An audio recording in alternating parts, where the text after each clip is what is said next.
is Saint Maria Goretti, a child saint, 12 years, 13 years old. But even at that age, she knew what was the sanctity of life, the purity of our own soul. And as the story goes, she was born, or rather she lived in a place called Nettuno.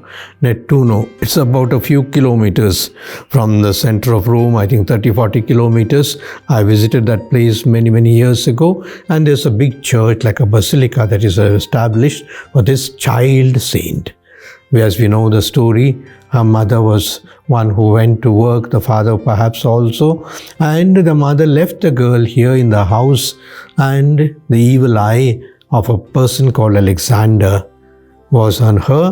And when the mother was not there, he was inviting her to sin, but this girl said, "I will rather die than sin." She protected her purity, her body as it were, and perhaps this man was so much burning with passion, with lust, he could not control, and perhaps he in some way killed her, and he was punished for long years. But the story doesn't end that Saint Maria Goretti was made a saint at a young age. And at that time, many people from Italy also appreciated not only the sacrifice of this girl, but the values of this girl at this age of 13 years, 14 years, to say that I give my life to God. I was saying about Alexander. He is supposed to have been in his old age, or in his ages that he spent many years in the jail, in a monastery.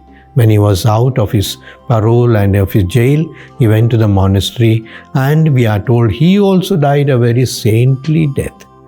A saintly death, which means to say a person can commit sin, a person can commit murder, a person perhaps can kill others, but at the same time, the person, if he is, I would say, perhaps open to God's grace, he can also change, he can also transform himself and make use of his transformed existence for the good of the society, the good of the church.